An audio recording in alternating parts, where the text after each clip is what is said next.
नमस्कार मित्रों, आज आपके लिए हम कुछ भौतिक विज्ञान के वन लाइनर क्वेश्चन लेकर आया हूं जो सभी प्रतियोगी परीक्षाओं में समान रूप से उपयोगी होते हैं, जैसे एसएससी, रेलवे, पीसीएस, नीट, समीक्षा अधिकारी, लोअर पीसीएस, टेट इत्यादि प्रतियोगी परीक्षाओं में समान रूप से उपयोगी हैं। इसके लिए मैं आप लोगों के लिए कुछ वन लाइनर क्वेश्चन लेके आया हूं, जैसे आप देख पा रहे हैं इसमें नोट्स में हमारे।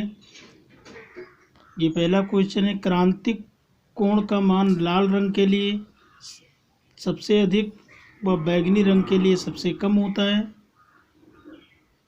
इसी प्रकार दूसरे क्वेश्चन, कांच में पड़ा दरार चमकता है, इसका क्या कारण है? पूर्ण परावर्तन के कारण ऐसा होता है। पूर्ण आंतरिक परावर्तन के कारण ऐसा होता है। रेगिस्तान की मरीचिका होती है पूर्ण परावर्तन के कारण, ये भी पूर्ण परावर्तन के कारण होता है रेगिस्तान की मरीचिका।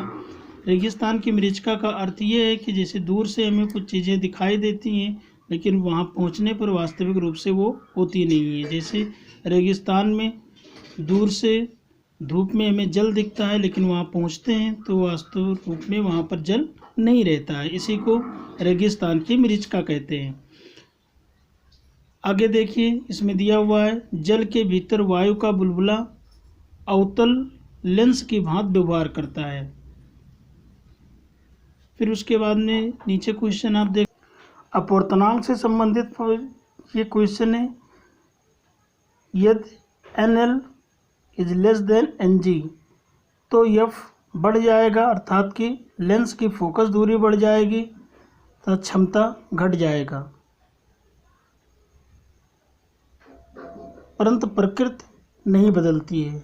जहाँ ये इसमें नोट कर दिया हमने, जहाँ NL क्या है, ये दरों का अपवर्तनांक है, NG ग्लास का अपवर्तनांक है। अपवर्तनांक से संबंधित ये क्वेश्चन है आपका। ये प्रतियोगी परीक्षाओं में बार बार पूछा जाता है कि इस तरीके से लेंस को डुबोया जाता है तो इसके फोकस दूरी पर क्या प्रभाव पड़ेगा, क्षमता पर क्या प्रभाव पड़ेगा। तो फोकस दूरी बढ़ जाएगी और क्षमता इसमें घट जाएगा।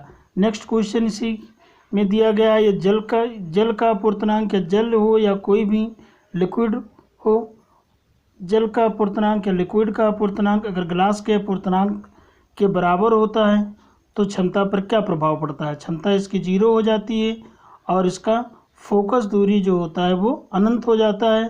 इस दशा में लेंस दिखाई नहीं देगा।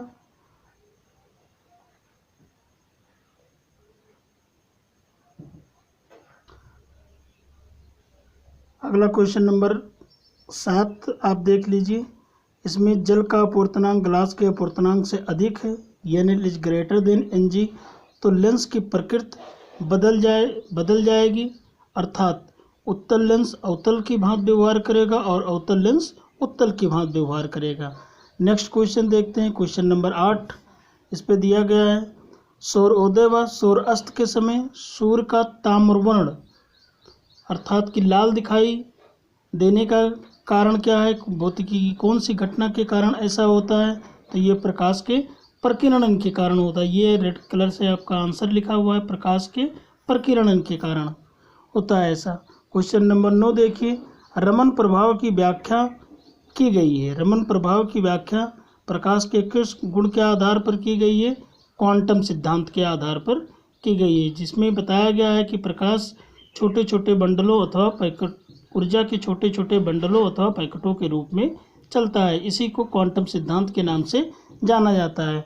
अगला क्वेश्चन नंबर 10 देखते हैं, आकाश के नीले रंग का कारण क्या है? आकाश का रंग हमें नीला दिखाई देता है, इसका कारण क्या है? इसका भी कारण वही है, प्रकाश का प्रकीर्णन। प्रकाश के प्रकीर्णन के कारण आकाश का रंग हमें नीला दिखाई देता है। पृथ्वी से देखने पर आकाश का रंग नीला दिखाई देता है। अगर हम अंतरिक्ष में देखते हैं तो अंतरिक्ष में देखने पर आकाश का रंग में काला ही दिखाई देता है। क्वेश्चन नंबर 11 देखते हैं, सर CV रमन को नोबेल पुरस्कार प्रदान किया गया था किसकी खोज के लिए? रमन प्रभाव के लिए। इसी को हम प्रकीर्णन के नाम से भी जानते हैं कि प्रकीर्णन के कारण इनको दिया गया था। अगला क्वेश्चन नंबर 12 देखते हैं, स्वस्थ आँख के लिए दूरबिंद होता है। दूरबिंद कितना होता है? अक्सर विद्यार्थी गलत कर देते हैं, उसमें 25 सेंटीमीटर दे देते हैं आंसर, 25 सेंटीमीटर ऑप्शन भी दिया रहता है, लेकिन ऐसा नहीं है। ये स्वस्थ आँख के लिए निकट बिंदु होता है, दूर बिंदु इसका अनंत होता है। ये आपका आंसर लिखा हुआ है अनंत। दूर बिंदु क्या होता है? अनंत होता है। नेत्र लेंस की प्रकृति होती है, नेत्र लेंस की प्रकृति अपसारी कॉन्वेक्स लेंस अर्थात कि उत्तल लेंस होता है। क्वेश्चन नंबर 14 देते हैं, निकट दृष्टि दोष निवारण हेतु कौन सा लेंस प्रयोग किया जाता है? इसमें अवतल लेंस का प्रयोग किया जाता है, न कि अवतल दर्पण का। इस बात को बहुत स्पष्ट रूप से आप लोगों को याद रखना है। क्वेश्चन नंबर 15 पे देखते हैं, दूरबिंद के कारण प्रतिबिंब बनता है। दूरबिंद के कारण दूर दृष्टि दोष के कारण प्रतिबिंब कहाँ बनता है? प्रतिबिंब रेटिना के पीछे बनता है, रेटिना के पीछे बनता है।